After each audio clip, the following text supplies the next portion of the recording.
그들이 앉아 음식을 먹다가 눈을 들어 본즉 한 무리의 이스마엘 사람들이 길라앗에서 오는데 그 낙타들의 향품과 유향과 모략을 싣고 애굽으로 내려가는지라. 유다가 자기 형제에게 이르되 우리가 우리 동생을 죽이고 그의 피를 덮어둔들 무엇이 유익할까? 자, 그를 이스마엘 사람들에게 팔고 그에게 우리의 손을 대지 말자. 그는 우리의 동생이요 우리의 혈육이니라 하매 그의 형제들이 청종하였더라. 그때 미디안 사람 상인들이 지나가고 있는지라 형들이 요셉을 구덩이에서 끌어올리고 은이십에 그를 이스마엘 사람들에게 팔매 그 상인들이 요셉을 데리고 애굽으로 갔더라. 루벤이 돌아와 구덩이에 이르러 본즉 거기 요셉이 없는지라. 옷을 찢고 아우들에게로 되돌아와서 이르되 아이가 없도다. 나는 어디로 갈까? 그들이 요셉의 옷을 가져다가 수점소를 죽여 그 옷을 피에 적시고 그의 채색 옷을 보내어 그의 아버지에게로 가시고 가서 이르기를 우리가 이것을 발견하였으니 아버지의 아들의 옷인가 보소서 하매 아버지가 그것을 알아보고 이르되 내 아들의 옷이라. 악한 짐승이 그를 잡아먹었도다. 요셉이 분명히 찢겼도다 하고 자기 옷을 찢고 굵은 배로 허리를 묶고 오래도록 그 아들을 위하여 애통하니 그의 모든 자녀가 위로하되 그가 그 위로를 받지 아니하여 이르되 내가 슬퍼하며 쓸로 내려가 아들에게로 가리라 하고 그의 아버지가 그를 위하여 울었더라. 그 미디안 사람들은 그를 애굽에서 바로의 신하 시위대장 보디발에게 팔았더라.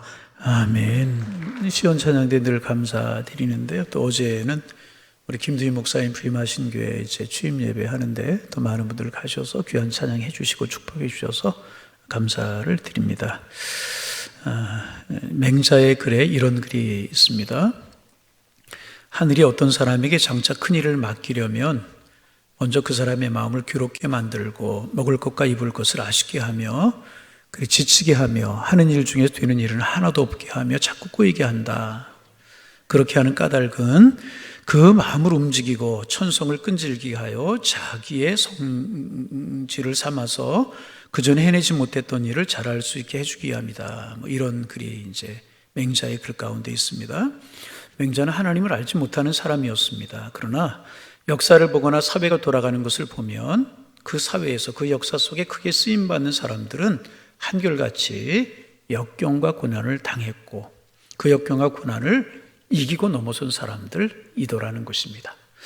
하늘이 그 사람들을 들어 쓰기 위해서 역경과 고난을 마련했고 또한 그 역경과 고난을 이기도록 길을 내어서 그것을 이긴 사람들만 들어서 쓴다 하는 것이 맹자의 사회 연구였고 역사 연구였다는 것입니다. 그래서 우리가 이런 예들은 동서고금을 통해서 많이 보게 되잖아요. 역경을 만나고 여건을 이기고 나서 큰 인물이 된 그런 사람들은 동서고금을 통해서 우리가 많이 보게 이제 됩니다. 우리나라에 있었던 이야기를 하나 좀 하려고 합니다. 여러분, 우리나라 역사 속에서 가장 위대한 군인으로 추앙받는 분이 누구라고 생각하십니까? 을지문덕, 강감찬 많은 분들이 있잖아요. 누구라고 생각하세요? 아마 이순신 장군이라고 생각을 하실 것입니다. 영웅 중에 영웅입니다. 그래서 우리는 이순신을 그냥 이순신 장군 그렇게 부르지 않고 성웅 이순신 그렇게 불러요. 여러분 그렇잖아요? 그런데 그분은 평탄치 않은 삶을 살았잖아요. 어려서부터 재주가 참 출중했다고 그래요. 그런데 그 많은 재주가 이렇게 꽃을 피우지 못하고 수많은 모함을 당하고 모략을 당하고 그래서 삭탈 관직을 당하고 유배를 가고 감옥에 갇히고 백의종굴하고 이런 일이 수없이 많이 있었어요. 그럴 때 보통 사람들 같으면 원망했을 거예요. 술로 세월을 보냈을 것입니다. 한숨이나 푹푹 쉬고 앉아 있었을 것입니다. 그런데 이순신은 그 어려운 중에도 나라를 걱정하고 병법을 연구하고 적을 연구하는 일을 그치지 않았다고 그러지 않습니까? 그리고 그의 연구는 그의 마지막 전투였던 노량해전에서 빛을 발하게 되지 않습니까? 우리가 잘 아는 대로 이제 7년간의 임진왜란으로 이 땅은 피폐할 대로 피폐해 있었어요. 이순신을 모함해서 그를 백의종군시켰던 원균이 외적들에게 대패를 하게 되잖아요. 배도 몇 척 남지 않아요. 그런데 이순신이 몇 척 남지 않은 그 배를 가지고 사기가 다 떨어진 군인들을 모아서 열약한 무기를 가지고 노량 행진에 나섰을 때, 노량 해전에 나섰을 때 적군들은 무기도 많았고 사기가 충전했어요. 잘 훈련된 군인들이었었어요. 그들과 이제 맞서 죽을 각오로 싸우게 되지 않습니까? 이때 이순신이 하객진이라고 하는 전법을 썼느니 철사를 이용해서 퇴로를 차단했느니 이런 이야기들을 하지만 사실 이 노량 해전에서 이순신의 군대가 대승을 거둘 수 있었던 것은요, 거북선 때문이었어요. 이순신 장군의 거북선이 가장 위력을 발휘한 전투가 노량해전이지 않습니까? 이순신 장군은 모함을 받아서 백이 종군하고 있을 때 적에 관해서, 외군에 관해서 많이 연구를 했다고 그래요. 그런데 가만히 보니까 이제 적의 이제 외장의 이제 외장은 해적 출신이었다고 그래요. 아주 용감무쌍한 해적이었다고 그래요. 그래서 그를 사로잡은 일본 정부가 그의 재주와 용감묵상함이 아까워서 그를 죽이지 않고 군인으로 특채를 해가지고 조선을 침공하는 일에 너 선봉장해라. 그래서 선봉장으로 세운 것입니다. 근데 해적 출신들은요, 바다에서 전쟁을 하는 방법이 조금 달랐다고 그래요. 그 당시의 전투는 조금 이제 배들끼리 거리를 두고 불화살을 쏜다는 거예요. 그래서 그 배를 먼저 타게 한 다음에 다가서 접전을 벌이게 되는데, 해적 출신의 왜군 장수는 그렇게 싸우지 않았다고 그러죠. 왜냐하면 불화살을 쏴서 상대방을 태우면 전쟁에 승리해도 전리품이 얼마 없게 되는 거예요. 해적들이 먹고 살 것이 없어지게 되었다는 거죠. 그래서 이 왜군 장수는요, 초장부터 이렇게 붙어서 싸우는 전면전을 벌이는 근거리 전투에 능한 정수였다고 이제 그래요. 그래서 상대방의 배에 다가와서 상대방의 배에 올라타서 전투를 벌여서 상대방을 진압하고 물건을 약탈해오는 그런 전투에 능한 사람이었다는 것입니다.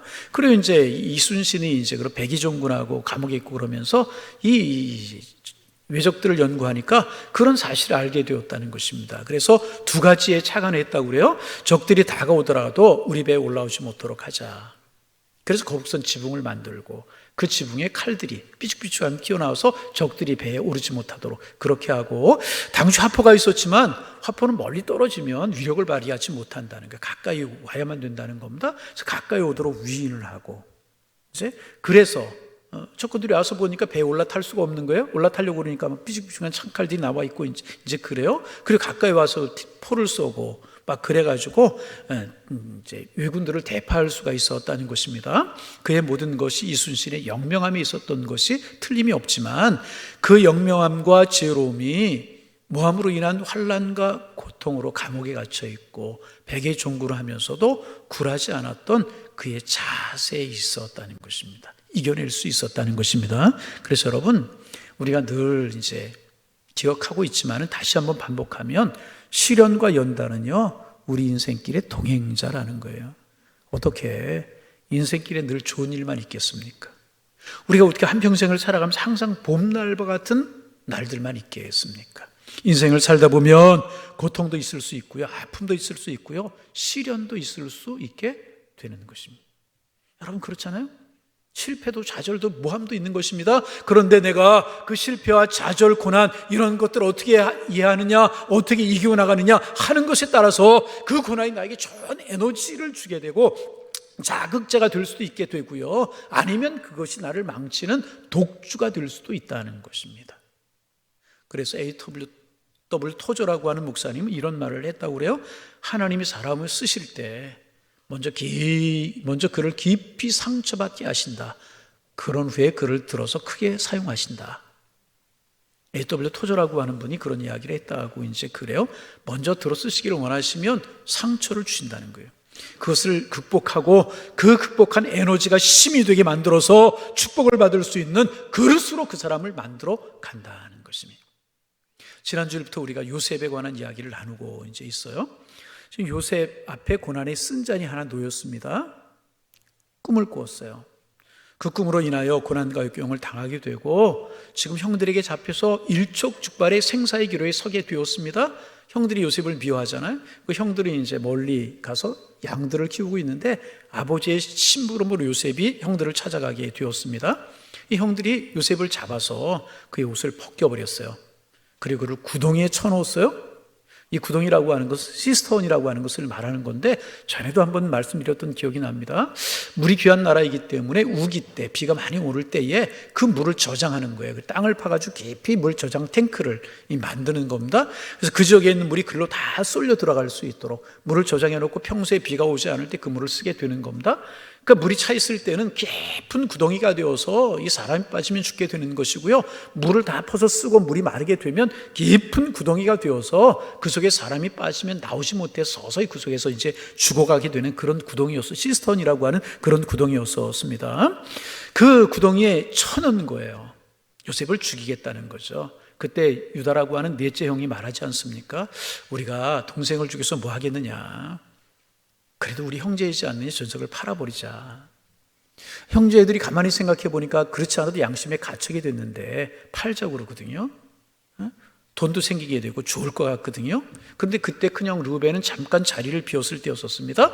그리고 형이 와보니까 요셉이 벌써 팔려버리고 없는 거예요. 형들이 팔아버리고 만 거예요. 눈물을 흘리면서 아이가 없어졌다고, 내가 어떻게 할까 하면서 눈물을 흘려요. 형제들이 다독거리죠. 이왕 이렇게 된 거 어떻게 하겠느냐. 형제들이 다독거리면서 요셉의 옷에다가 숫소를 잡아가지고 피를 발라요. 그리고 그것을 아버지에게 가져다 보여주면서 요셉이 짐승에게 잡혀 먹겠다고. 그러자 야곱이요, 눈물을 흘리면서 통곡했다고 성경이 기록하고 있습니다. 그 후에 요셉은 이집트로 가서 시위대장 보디발의 집에 팔리게 됩니다. 시위대장이라고 하는 것은요, 오늘 우리로 말하면 청와대 경호실장과 같은 직위입니다. 이집트의 황제를 경호하는 경호실장의 집에 노예로 팔렸다고 하는 사실, 오늘 이제 성경이 기록을 하고 있습니다. 먼저 이 사건에서 이제 우리는 형들의 모습을 좀 생각해 볼 필요가 있습니다. 형들을 보면서 이런 생각을 하게 돼요. 아, 사람이 악해지면 어디까지 악해질 수 있을까? 악해지면 어디까지 악해질 수 있을까? 그래도 형제인데. 여러분, 요셉에게 이렇게 할 수 있는 것입니까? 오늘 25절에 보면 그들이 앉아 음식을 먹다가 눈을 들어 본즉 한 무리 이스마엘 사람들이 길르앗에서 오는데 그 낙타들이 향품과 유황과 모략을 싣고 애굽으로 내려가는지라. 이스마엘 사람들이라고 그랬잖아요. 28절에 미디안 상인들이라고 그랬어요. 정확하게 말하면 미디안 지역에 살고 있었던 이스라엘 사람들의 후손입니다. 그래서 성경에 뭐 미디안 사람이라고도 이야기하고 또 이스마엘 사람이라고도 이야기하기도 했어요. 지금 요셉 형들에게 잡혀있는 도단이라고 하는 곳은 이집트하고 길르앗 사이를 오가는 무역로였었습니다. 그 당시 길르앗에서는 향유가 많이 났다고 그러죠. 그래서 길르앗에서 나오는 향유, 향품, 모략 이런 것들을 가지고 상인들이 이집트로 가는 거예요. 그래서 팔고 거기에 있는 옷이라든지 장식품이라든지 이런 물건들을 가져다가 길르앗에 파는 거예요. 그래서 많은 이익을 남기는 상인들이 다니는 무역로에 위치해 있었던 지역이 도단이라고 하는 지역이었습니다. 지금 요셉의 형제들의 눈에 그 길을 지나가는 상인들이 보였던 것입니다. 그런데 여러분, 그 상인들을 보기 전에 형제들이 무엇을 하고 있었다고 성경이 기록하고 있습니까? 25절에 보면 그들이 앉아서 음식을 먹다가 눈을 들어서 보았다. 못하고 있었어요? 음식을 먹고 있었어요. 가만히 보세요. 지금 물웅덩이에서는요, 구덩이에서는요, 동생이 죽어가고 있어요. 살려달라고 애원하고 있어요. 형님들, 한 번 용서해달라. 내 꿈내기 하지 않겠다고. 시킨 대로 다 하겠다고. 애원하고 있는 동생의 소리가 아마 그들의 귓전에 사무쳤을 것입니다. 그리고 이 음식은요, 아마도 아버지가 요셉에게 주어서 요셉이 형들이 가지고 온 음식이었을 것입니다. 그런데 그 음식을 태연하게 먹으면서 동생이 애걸하는 소리를 들으면서 동생을 팔아먹고 자기들만 음식을 먹고 있는 것입니다. 여러분, 형제들의 모습 맞아요? 지금 목으로 음식이 넘어가요? 태연하게 음식을 먹으면서 그 일을 하고 있는 거예요. 인간이 악해지면 얼마나 악해질 수 있을까? 여러분, 우리 아담과 하와로 타락한 본성을 우리가 가지고 있어요. 그래서 내버려 두면 한없이 악해질 수밖에 없는 거예요. 말씀으로, 은혜로, 성령으로 우리의 마음을 다스릴 수 있기를 주님의 이름으로 축원합니다. 이 장면을 보고 우리가 슬퍼하라고 이 모습을 우리에게 보여주시는 것인가? 아닙니다. 이 말씀을 통해서 우리가 몇 가지 영적인 교훈을 얻을 수가 있다는 것입니다. 첫 번째, 인생은 심은 대로 거둔다는 거예요. 여러분, 우리가 37장 우리가 보았잖아요. 이 본문에서 가장 슬프고 가장 고통스러운 사람, 가장 아픈 사람이 누구였을까요? 요셉의 형들이요? 양심의 가책이 조금 있었지만 이제 힘들어하지 않았잖아요. 상인들이요? 아닙니다. 요셉 물론 힘들고 어려웠을 것입니다. 그런데 여러분 가만히 생각해 보세요. 요셉보다 더 힘들고 더 고통스러운 사람이 한 사람이 있었어요. 누구였을까요? 바로 아버지였다는 거예요. 여러분 33절에 35절 시간 관계상 제가 읽지는 않는데요, 중간쯤 보면 요셉이 죽었다고 그의 옷을 본 이 야곱이요, 자기 옷을 찢어요. 자기 옷을 굵은 배로 허리를 묶어요. 그리고 오래도록 그 아들을 위해서 애통했다고 이렇게 하고 있어요. 노란 글씨로 된 부분이죠. 또 마지막에 보면 그의 아버지가 그를 위해 울었다, 그렇게 기록하고, 야곱이 엉엉 운 거예요. 노년에 엉엉 운 거예요. 여러분 성경에 나타나는 야곱을 보세요. 강인한 사람이었었어요. 평생 눈물을 흘렸다는 이야기가 거의 없어요. 독한 사람이었습니다. 돈을 위해, 성공을 위해서, 그의 이익을 위해서는 수단과 방법을 가리지 않는 사람이 야곱이었다는 것입니다. 그런데 그 야곱이 눈물을 흘리면서 허리를 동이고 옷을 찢고 통곡을 하고 있어요. 그 아들이 음부로 내려갔으니 나도 음부로 가겠다고 통곡을 하면서 말합니다. 얼마나 슬펐으면 그랬겠어요. 여러분 사람들이 인생을 살아가면서 고통, 아픔을 느낄 수 있는 것들이 참 많이 있잖아요. 가장 큰 것이 자녀로 인한 고통이 아닌가, 자녀로 인한 아픔이 아닌가. 여러분 우리 다 느끼는 것 아니겠습니까? 그런데 야곱이 지금 요셉 자식으로 인해서 통곡하고 있다는, 그의 말년에 통곡하고 울고 있다는, 얼마나 슬픈 모습입니까? 그런데 여러분 우리가 이 사실 여기에 생각할 것이 있어요. 뭐냐, 이 통곡과 아픔은요 그가 심은 것이었다는 것입니다. 무슨 말인가? 야곱이 그런 삶을 살았잖아요. 평생 거짓말하며 살았어요. 평생 속이며 살았어요. 그 심은 것을 지금 그대로 받고 있는 것이라. 물론 그 죄악 하나님 앞에 사함을 받았어요. 하지만 그가 뿌린 죄악의 씨들이 악의 열매가 되어서 지금 야곱을 쫓아오고 있는 것이라. 그래서 여러분 우리가 착하게 살고 선하게 살아야 할 이유가 여기에 있는 거예요. 선을 뿌린 사람은 선의 열매를 거두게 되는 것이고요, 악을 뿌린 사람은 악의 열매를 거두게 되어 있는 것입니다.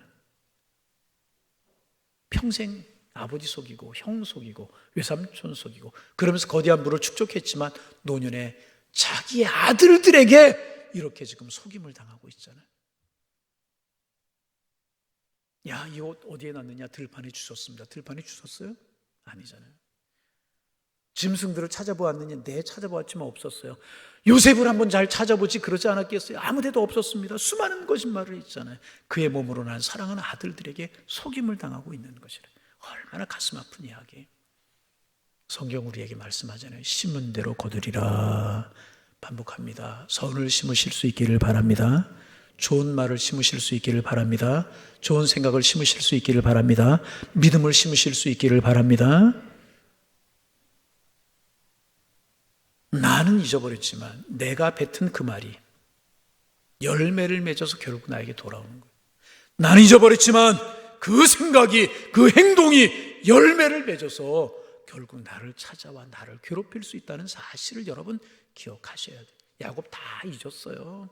젊은 날에 아버지 속이고 형 속인 거, 외삼촌을 속인 거 다 잊었어요. 그런데 죄는요 잊지 않고 열매를 맺어서 그에게 찾아서 계산서를 내밀고 있는 것이라.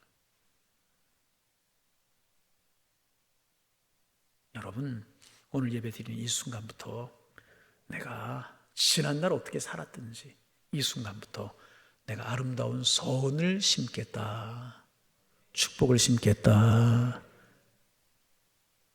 믿음을 심겠다, 다시마실 수 있기를 주님의 이름으로 권면합니다.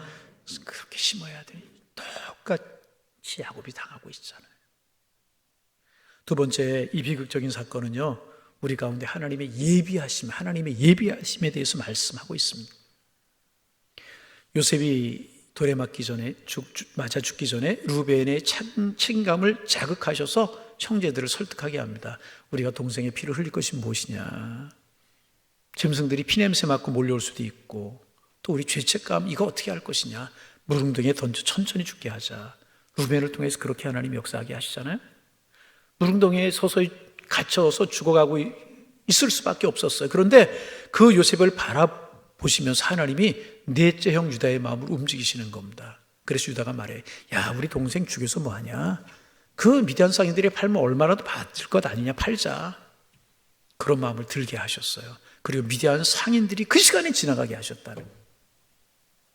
여러분, 이 도단이라고 하는 지역은 상인들이 다니는 길은 맞지만은 사람들의 왕래가 그렇게 빈번한 길이 아니었다는 것입니다. 그런데 그 순간에 상인들이 지나가게 하고 요셉의 형제들이 그 상인들을 보게 만드셨다는 것입니다. 여러분, 또 생각해 보세요. 상인들이 요셉을 쉽게 샀겠습니까? 인신매매는 그때나 지금이나 무서운 죄입니다. 하늘에 봐도 뭔가 이상한 낌새 느끼지 않았겠습니까? 얼마든지 문제가 나중에 될 수 있는 소지가 있었어요. 그래서 안 사갈 수도 있었다는 것입니다. 그런데 하나님은 상인들의 마음을 감동시키셔서 사게 만드셨다는 거예요. 여러분, 또 더 어려운 일이 있어요. 시브리 노예가, 외국인 노예가 대통령 경호실장의 집에 취직하는 일이 쉽겠어요? 이건 불가능한 일이에요. 있을 수 있는 일이 아니에요. 말도 안 통하는 신혼이 불확신 사람을 어떻게 시위대장의 집에 들일 수가 있다는 것입니까? 불가능한 일이라는 것입니다. 그런데 하나님이 보디발의 집에 요셉이 들어가게 하셨어요. 이게 우연입니까? 아니라는 것입니다. 우리가 그냥 보면 다 우연으로 보이지만 믿음의 눈으로 바라보면, 영안의 눈으로 바라보면 하나님이 예비하심으로 이루어진 것이라고 하는 사실을 알게 되는 것이라.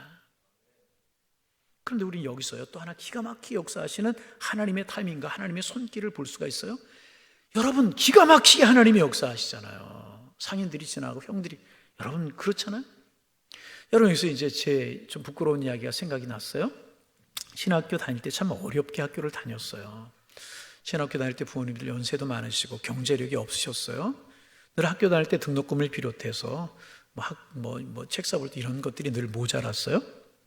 어린 마음이잖아요. 지금 생각하면 참 부끄럽고 어리석은 기도지만은 이런 기도 해본 적이 있어요. 하나님, 제가 다른 일을 하려고 하는 것 아니지 않습니까?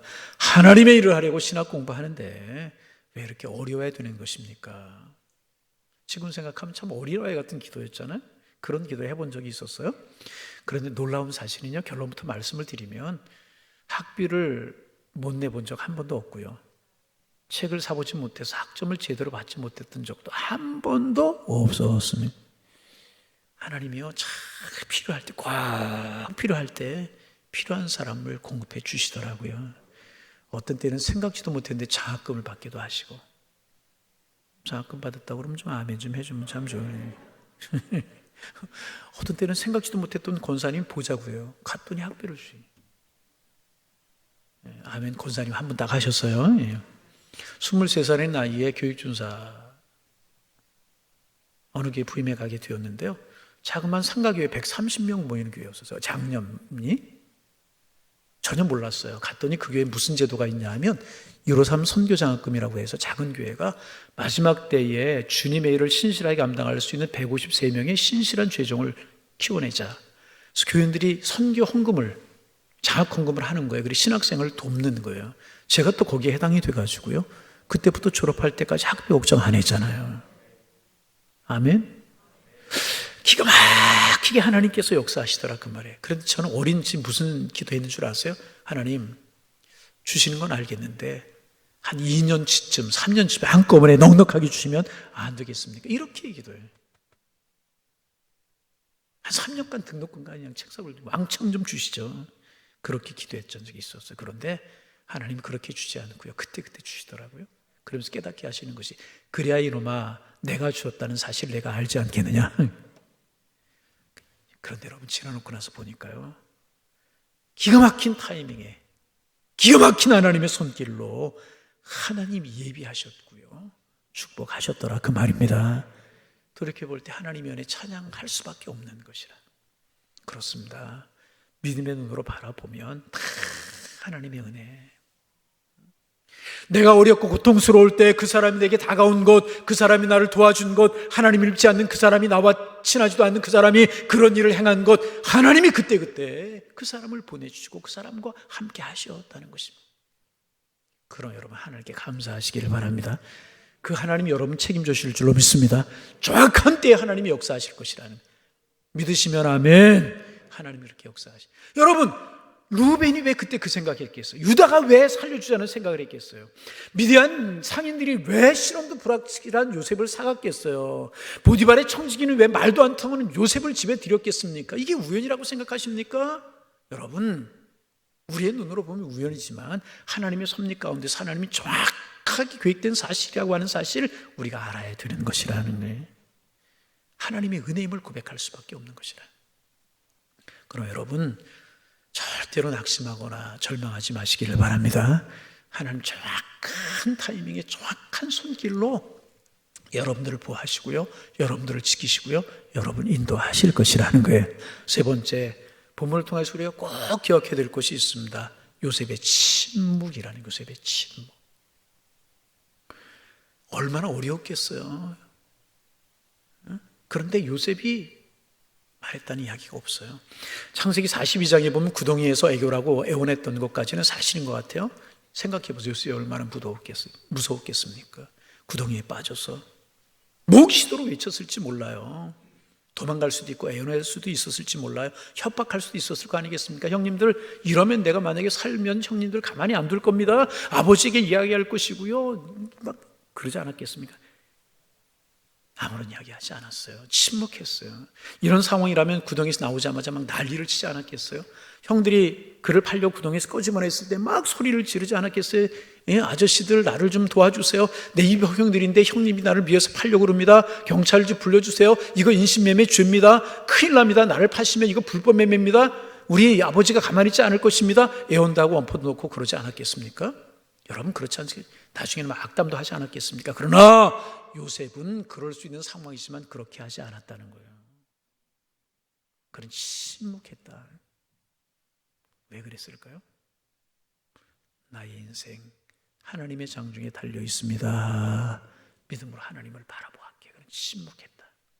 이것도 그래서 요셉이 구약의 예수 그리스도를 닮은 모습이 아니겠는가? 여러분, 하나님을 바라보는 사람은요, 하나님의 섭리를 믿는 사람은요, 사람을 향하여 소리치지 않아요. 사람에게 말하지 않아요. 하나님을 향하여 입을 열어요. 하나님을 향하여 기도하는 사람이란, 그 사람이 나를 도울 것처럼 보이고 그 사람이 나를 구원할 것 보이지만 결코 그렇지 않습니다. 그 사람을 보내시는 분은 하나님이시고요, 그 사건을 해결하시는 분은 하나님이시라는 거예요. 사람 붙들고 너무 애원하지 마세요. 너무 사정하지 마세요. 로비하려고 하지 마세요. 어느 정도 도움은 필요하지만 어느 순간이 지나면 하나님만을 바라보셔야 되는 것이라. 왜? 도움은 하나님께로부터 오기 때문에. 마음을 바꾸시는 것도 하나님, 손을 내미시는 것도 하나님. 제가 말씀드린 것처럼 파스칼 그의 책 팡세에서 요셉을 구약의 그리스도다, 예수님을 가장 닮은 사람이라고 소개하고 있지 않습니까? 여러 가지가 예수님 닮았죠. 용서하는 모습, 흠이 없는 인생을 산 것, 많이 예수님을 닮았다고 이야기할 수 있을, 팔린 것까지. 예수님도 팔렸고 요셉도 팔렸잖아요. 근데 또 하나가 뭐였냐 하면 침묵이었다는 거예요. 우리 예수님 침묵하셨잖아요. 십자가에 모진 고난을 당하시면서 죄도 알지 못하고 죄도 없으신 분이 십자가를 짊어지고 끔찍하게 죽어가시면서 그분은 침묵하셨어요.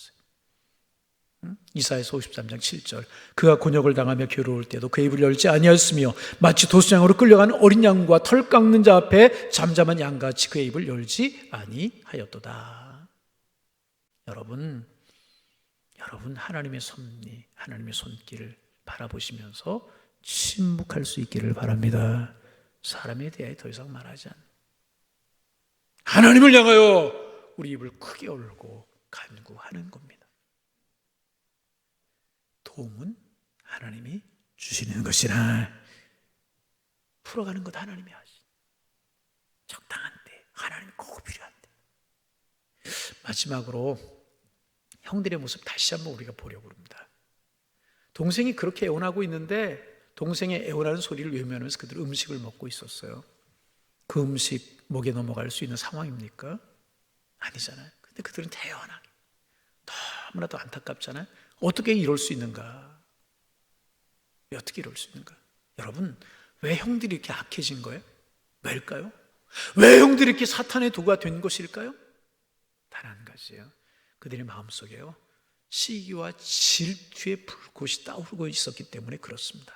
그래서 여러분, 이 시기와 질투는요, 참 힘든 거예요, 여러분. 이거 특별히 한국 사람들이 꼭 극복하고 이겨야 될 것이 시기와 질투심입니다. 여러분, 사촌이 논을 사는데 왜 내가 배가 아파요? 이런 속담은요, 세계 한국밖에 없어요. 우리 민족이 정이 참 많은 민족이, 정도 많고 참 눈물도 많고 사랑도 많은 민족이 우리 민족이지만 이 정이 잘못된 방향으로 발전되어서 시기와 질투가 되는 경우가 참 많아요.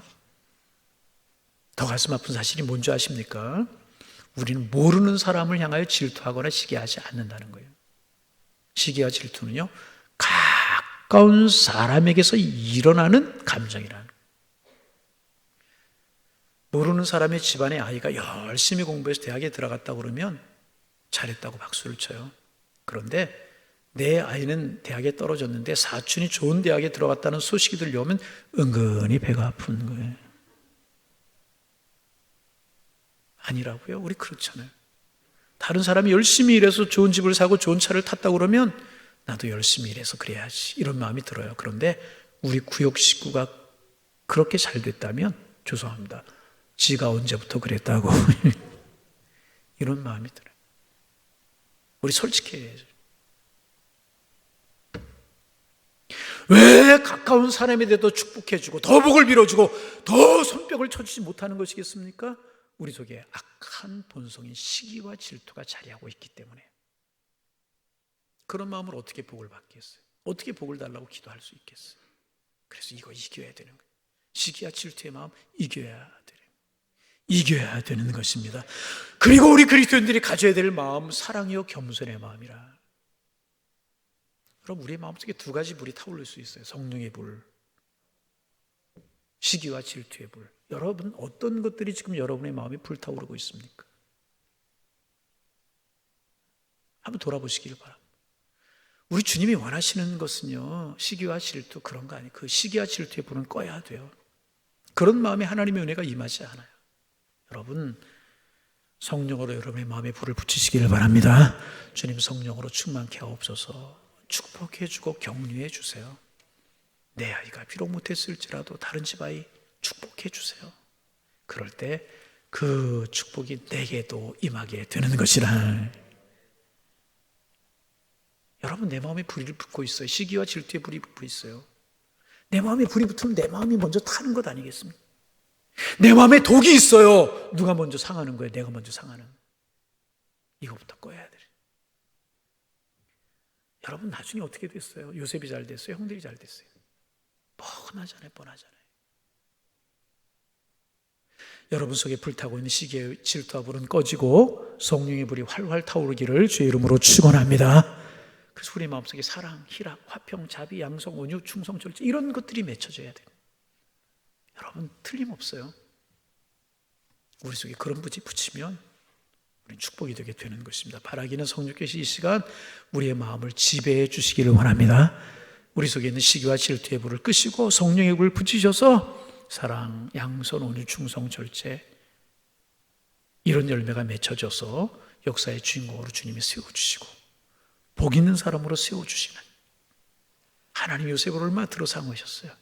이런 축복 여러분 모두에게, 저에게 함께 하실 수 있기를 주님의 이름으로 축원합니다. 하나님, 오늘 요셉의 가정에서 일어났던 가슴 아픈 비극적인 사건을 통하여 하나님이 우리에게 주신 음성을 듣습니다. 인생은 심은 대로 거둔다는 것을 기억하며 선한 것을 심게 하시고 선한 말을 하게 하시고 착한 마음으로 모든 사람들을 대하게 하여 주옵소서. 하나님이 주시는 꿈을 꾸는 사람, 고난과 역경이 있을지라도 하나님이 보내시는 도움의 손길이 있음을 기억하고 믿음의 눈으로 그것을 바라보며 앞을 향하여 전진할 수 있는 하나님의 사람들 되게 하여 주옵소서. 하나님, 요셉의 형들의 모습을 안타까운 모습으로 바라봅니다. 시기와 질투에 사로잡힐 때 무와 같이 잔혹해지고 불같이 분노가 타오르는 모습을 때때로 우리에게서도 보게 됩니다. 주님, 고백하오니 용서하여 주옵소서. 우리 속에 성령의 불이 타오르게 하셔서 사랑과 온유와 겸손과 축복을 열매로 맺는 하나님의 사람들 되게 하시고, 그래서 우리가 복이 되고 복의 근원이 되며 축복된 인생을 살아갈 수 있는 하나님의 사람들 되게 하여 주옵소서. 예수님의 이름으로 기도하옵나이다. 아멘.